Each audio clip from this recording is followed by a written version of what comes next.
Mesdames, Messieurs, bonjour, bonsoir, où que vous soyez sur les 5 continents, bienvenue sur votre plateforme digitale Mali Online. Émettant du Mali vers l'étranger, de l'étranger vers le Mali. Mesdames, Messieurs, exceptionnellement, Mali Online sort de Bamako et se trouve à Ségou, dans la cité des Balanzans. Pourquoi? Vous le saurez très bientôt. Mesdames, Messieurs, nous avons comme invité aujourd'hui le ministre des Affaires étrangères, Abdoulaye Diop, pour répondre aux questions de Mali Online. Monsieur Diop, bonjour. Bonjour Hamidou. Bienvenue sur le plateau de Mali Online. Monsieur le ministre, nous sommes aujourd'hui à Ségou, dans le cadre de la rentrée diplomatique 2023. Pourquoi avoir choisi de délocaliser cette rencontre à sa première édition? Merci beaucoup Hamidou. La rentrée diplomatique que nous avons voulu instituer comme un échange, un espace d'échange avec le corps diplomatique, mais aussi avec les cadres des affaires étrangères et aussi parce que la thématique, nous avons choisi de centrer les débats sur les réflexions du moins sur la diplomatie culturelle d'une certaine façon, comment faire de la culture un outil d'influence au service de l'action extérieure du Mali. Il nous a semblé important pour ce débat qui est centré sur la culture de le faire d'abord dans un foyer culturel et historique du Mali. Et Ségou s'est imposé naturellement à nous comme une destination naturelle, d'abord à cause de tout ce qui a été fait ici pour promouvoir Ségou à travers le festival sur le Niger et toutes les activités qui ont été menées. Et aussi, nous avons choisi ce beau centre culturel coré parce que nous voulons aussi un lieu authentiquement ségovien, authentiquement africain pour accueillir nos débats et montrer que, par un exemple économique vivant, que la culture peut être un moteur pour impulser notre processus d'identification, de réconciliation nationale, mais surtout être un vecteur de développement économique et social d'une localité. Donc c'est ce qui nous a amené à choisir. Je crois que c'est la première fois qu'on a autant de personnel des affaires étrangères et du corps diplomatique qui se réunissent dans un lieu en dehors de Bamako. Alors, Excellence Diop, pourquoi avoir soudainement sorti sous votre chapeau le concept diplomatie culturelle? Bon, ça peut paraître soudain, mais je dois vous dire que depuis quelques années, disons, nous réfléchissons, nous travaillons par rapport à cela. Peut-être que l'opportunité ne s'est pas présentée à nous de pouvoir arriver à un niveau de maturation.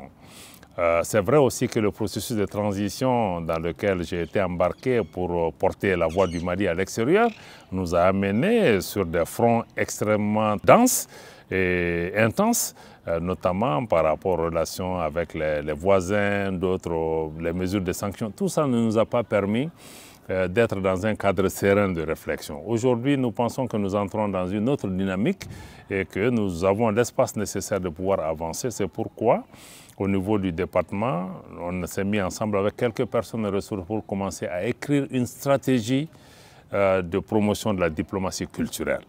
Et l'idée d'une rentrée diplomatique est venue comme un élément d'ailleurs de cette stratégie, mais qui pourrait l'enrichir, aider dans son processus de validation. Est-ce que les deux sont liés, la rentrée diplomatique qui sort à sa première édition et le concept diplomatie culturelle? Bon, d'abord nous cherchions un espace de pouvoir discuter de la diplomatie culturelle pour qu'elle s'impose comme une donnée essentielle, importante, qui ait aussi un débat public sur la question qui permette d'enrichir la réflexion. Mais nous avions le choix, soit de porter la rentrée diplomatique, qui est un exercice classique dans beaucoup de pays, juste sur des questions d'actualité ou des questions de géopolitique, mais nous avons aussi pensé que toute l'année, on a parlé des mêmes thèmes, de confrontation avec un partenaire, de sanctions, de CEDEAO, ou même de crise politique ou crise sécuritaire, qu'il était important peut-être de shifter le débat, le regard vers autre chose qui, fondamentalement, est inspirateur, fondateur, mais aussi quelque chose de consensuel qui puisse nous permettre de parler le Mali autrement, mais dans un domaine qui valorise et positionne stratégiquement notre pays. Ce sont ces questions qui nous ont amenés au choix de combiner à la fois la première édition de la rentrée diplomatique avec cette question de réflexion profonde pour faire avancer l'agenda. Nous sommes en train de préparer donc la stratégie. Il y a un premier draft. Cet exercice ici avec le panel nous a donné beaucoup d'éléments. Donc nous allons pouvoir avancer. On va y revenir. OK. Alors, Monsieur le ministre, aujourd'hui, d'abord la rédaction de Mali Online vous remercie d'avoir associé sa rédaction à cet événement qui est un honneur pour nous. Si on vous demande de jeter un regard sur cette journée marathon qui a réuni beaucoup de diplomates, beaucoup d'hommes de culture, qu'est-ce qu'on peut retenir essentiellement comme élément que vous aviez saisi en tant que commandant en chef de la diplomatie malienne? Bon, chef d'orchestre. Hein? Autant pour moi. Parce que bon, le président de la transition, son Excellence le colonel Assimi Goïta, reste quand même le chef de la politique extérieure, celui qui fixe le cap. Nous nous mettons en musique. Bon, la journée, je crois qu'il y a beaucoup d'éléments. Cet événement se tient d'abord sous la haute présidence, sous le haut parrainage du chef de l'État. Ça veut dire que plus au sommet de l'État, une importance cruciale est donnée à cet exercice. 2, nous avons quand même eu une présence importante du corps diplomatique qui est venu avec beaucoup d'enthousiasme, qui a vraiment contribué à cet exercice. 3, le choix des sites a émerveillé tout le monde. Je crois que tous nos visiteurs, tous ceux qui sont venus, sont d'accord qu'on n'aurait pas pu mieux choisir que ce centre. Le niveau du panel auquel nous avons assisté, que vous avez vu, c'était un panel de haut vol, et vraiment avec des propositions essentielles qui ont fait comprendre à tout le monde que la culture est certainement, au-delà du Malien lui-même, la denrée la plus importante, la plus essentielle. D'ailleurs que notre pays est plus reconnu à l'extérieur pour sa culture que nous-mêmes, nous ne pouvons l'imaginer.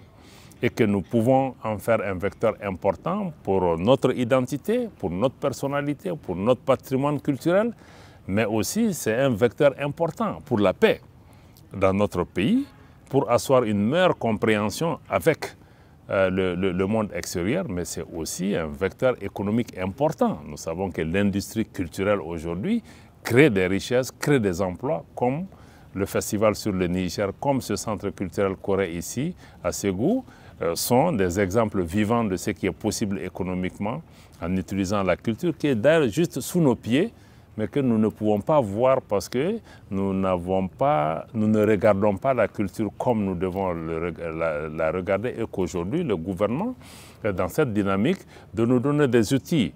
Je crois que même nos diplomates, il faut maintenant les former. Est-ce qu'ils disposent d'outils nécessaires pour promouvoir la diplomatie culturelle? Cette séquence de Ségou a donné des pistes, mais il faut peut-être sur le plan institutionnel voir qu'est-ce qu'il faut mettre en place, quel système collaboratif il faut avoir avec le ministère en charge de la culture, avec les opérateurs culturels maliens, les artistes et tout. Donc je crois que c'est surtout ce travail de fond qui ne fait que commencer en ce moment. Alors Monsieur le ministre, aujourd'hui, je pense que ce concept vient comme un pain béni pour le monde de la culture.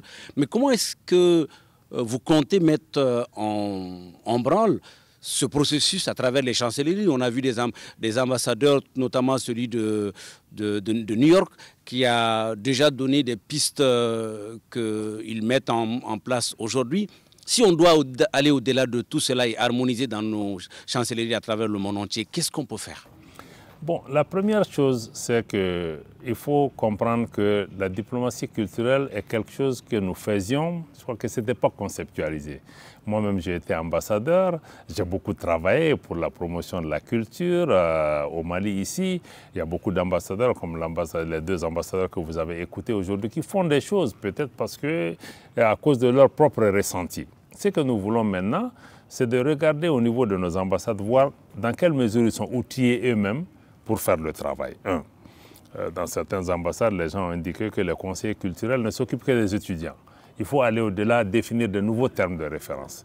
Mais aussi, il faut regarder nous-mêmes en termes de politique d'orientation normative, comment nous pouvons donner des éléments de vision ou des éléments d'orientation à toutes nos missions diplomatiques et consulaires pour savoir comment soutenir cette notion de diplomatie culturelle dans leur travail au quotidien pour promouvoir une image de marque du pays, pour accroître l'influence du pays. Ensuite, il faut que nous puissions identifier quels sont les moyens, au-delà des moyens humains, quels sont les autres moyens. Je crois que tous ces éléments sont déjà.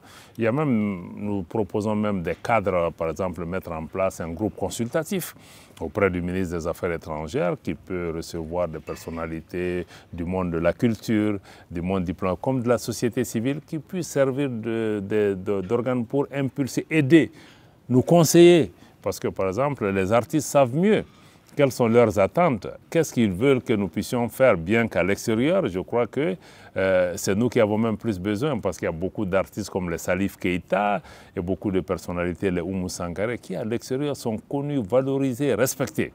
Mais maintenant, nous devons pouvoir travailler en symbiose pour regarder comment tout ce monde travaillant ensemble peut faire avancer l'agenda du Mali, la respectabilité du Mali, la reconnaissance du Mali en tant que puissance culturelle aujourd'hui, qui dans le rendez-vous du donner et du recevoir ne viendrait pas les mains vides.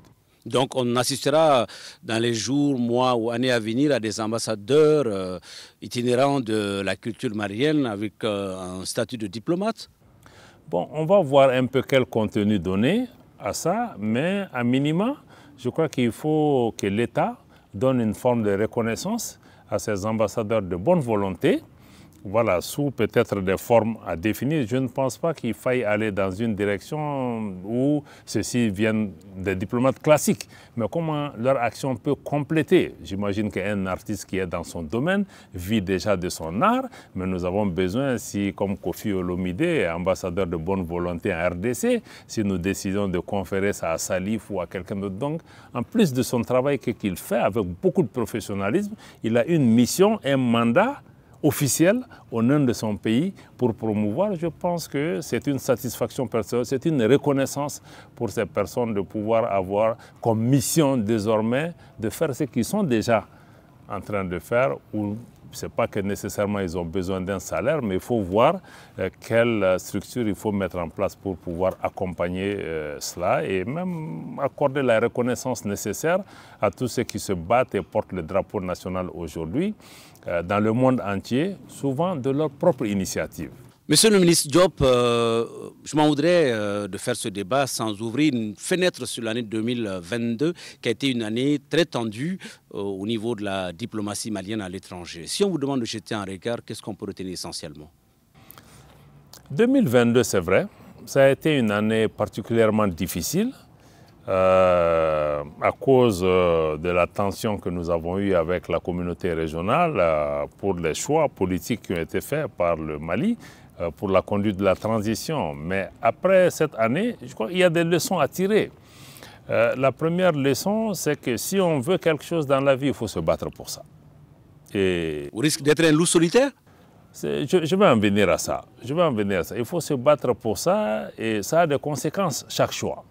Si tu décides d'aller devant, c'est un choix. Si tu t'arrêtes, ça a des conséquences. Donc, pour moi, ça c'est important. Mais ce que nous en retenons c'est d'abord la formidable résilience des Maliennes et Maliens auxquels nous avons assisté. Je pense que beaucoup au Mali, ici même à l'extérieur, ont été surpris de la capacité du Mali à s'accrocher à un choix et aussi à décider de ne pas se laisser marcher dessus. Mais maintenant, loup solitaire, je ne pense pas.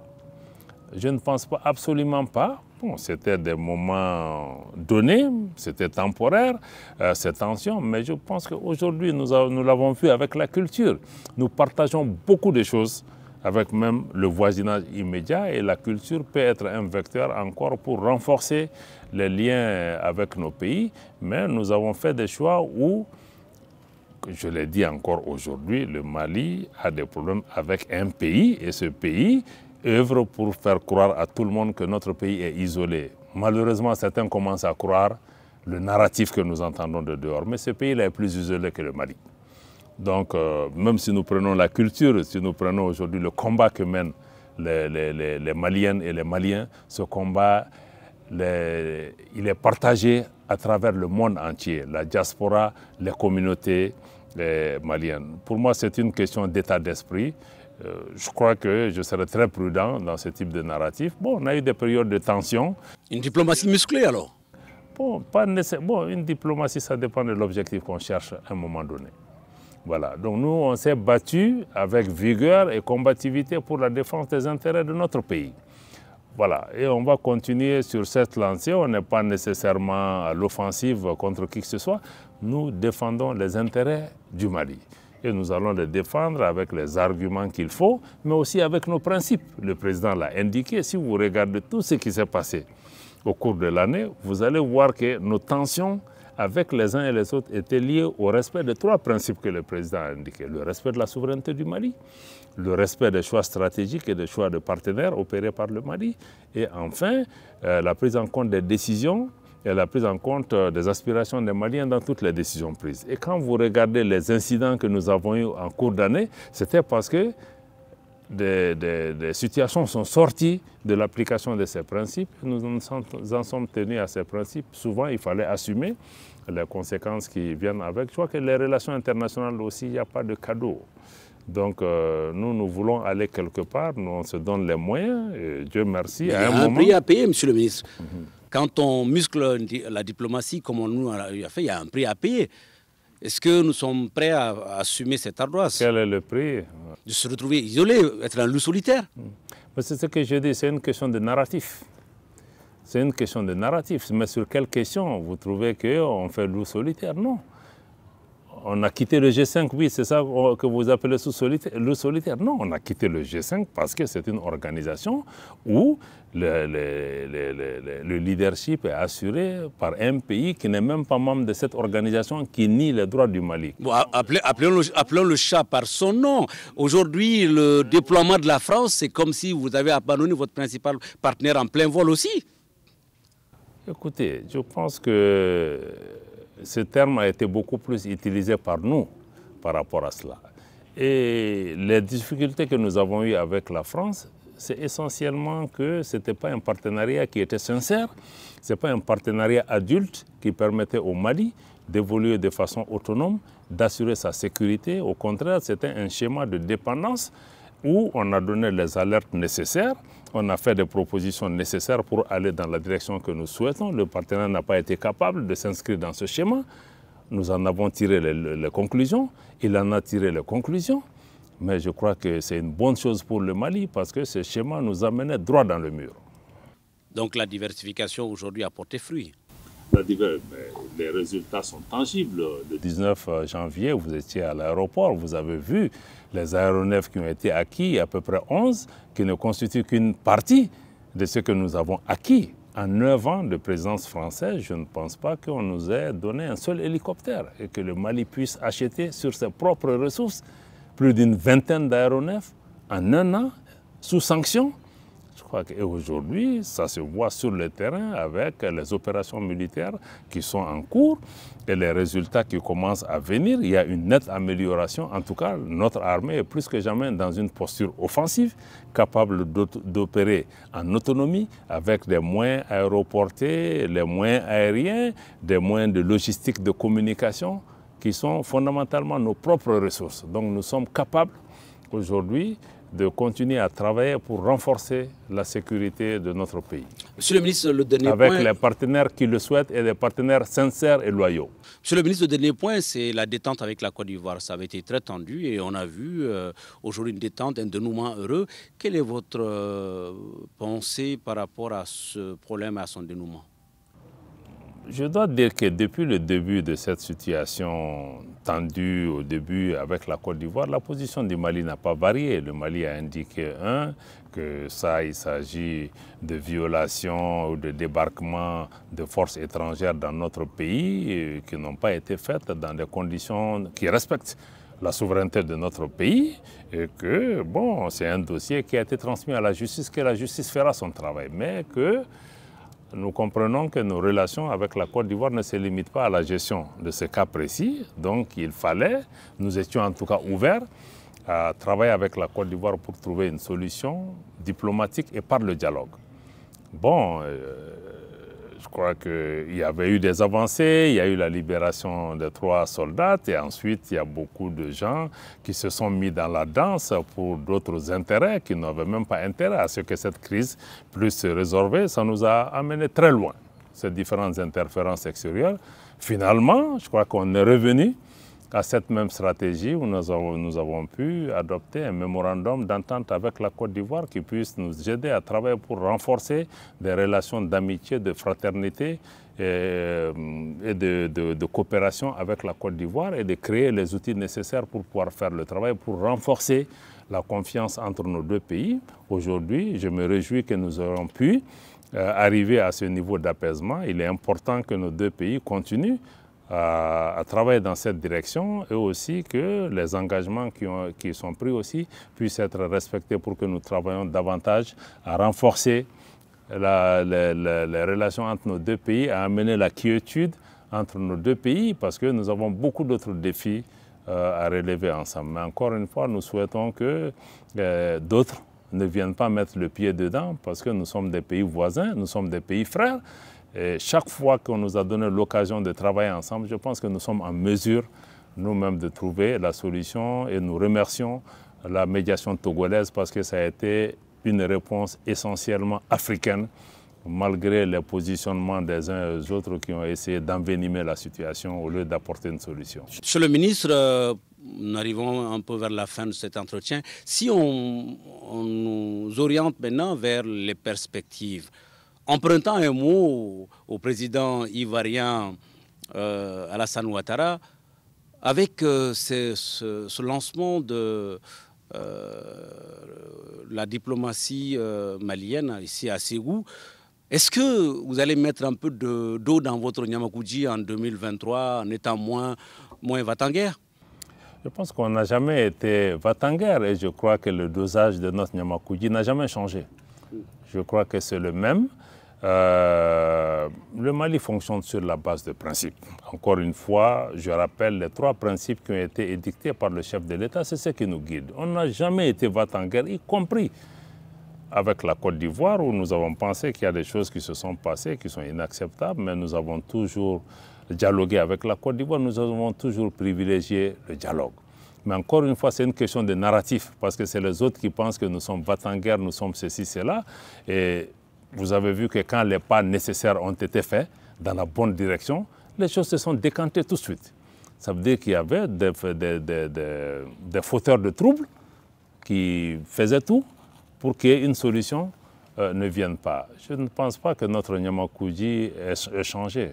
C'est le même. Et je crois qu'on va continuer à le consommer tel quel. Monsieur le ministre, à ma dernière question, que je m'en voudrais de ne pas poser, quand je rencontre beaucoup de journalistes qui ne comprennent pas votre engagement en tant que grand diplomate chevronné, expérimenté, dans une période aussi trouble que le Mali connaît, pourquoi vous décidez de sacrifier votre carrière?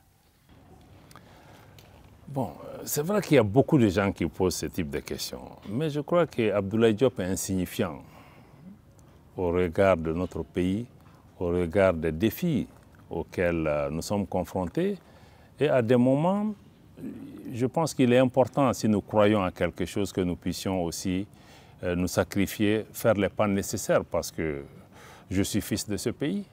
Ma préoccupation, je veux laisser un pays où demain, après-demain, nos enfants puissent vivre dans ce pays, dans la dignité, dans la prospérité et dans la sécurité également, et que notre pays fait face à des enjeux énormes. Si je suis né je suis de ce pays et j'ai tout eu de ce pays, quand le pays a besoin de moi, je pense que c'est un minimum pour moi de m'engager. Comme je l'ai dit, chaque choix, il y a un prix, il y a un coût, mais je pense que nos individualités ne sont rien à côté de notre pays. Et c'est pourquoi j'ai décidé d'accompagner cette équipe, parce que je partage la vision qui est là.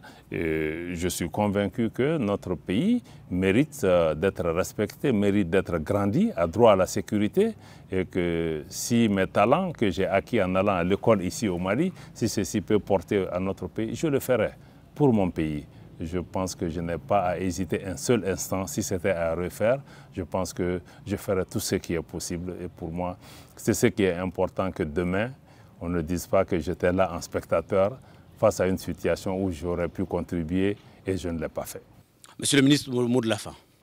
Bon, le mot de la fin, je crois que c'est d'abord de remercier Mali Online pour le travail extraordinaire que vous faites avec un niveau, en tout cas avec équilibre. C'est important pour nous, vos téléspectateurs. Je crois que ce que nous faisons ici et qui porte sur la culture, il est extrêmement important pour nous de comprendre aujourd'hui la culture, l'information sont des enjeux extrêmement importants pour chacun de nous.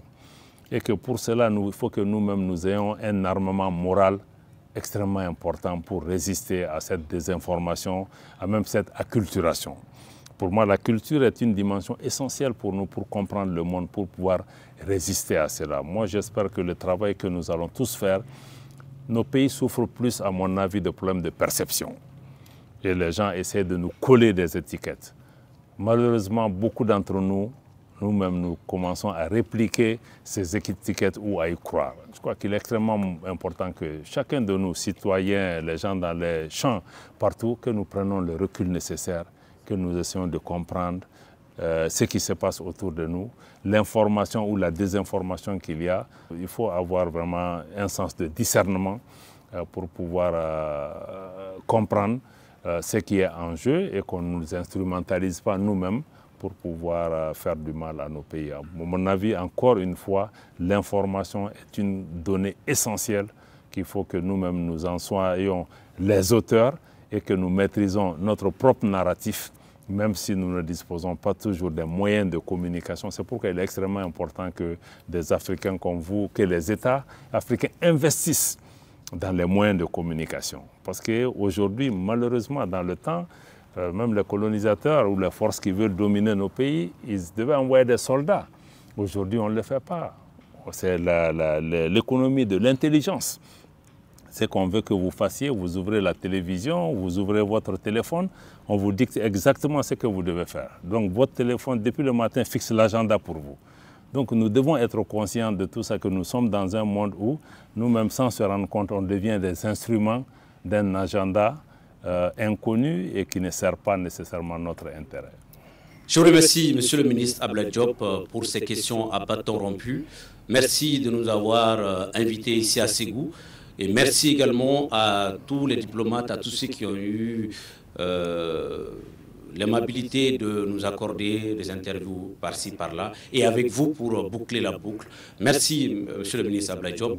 Mesdames, Messieurs, c'était le grand débat de Mali Online, émettant de Bamako vers le monde entier, du monde entier vers Bamako, avec vous, mesdames, pour éclairer la lanterne de nos auditeurs, de nos téléspectateurs sur les 5 continents. Mesdames, Messieurs, merci, à la prochaine, Inch'Allah.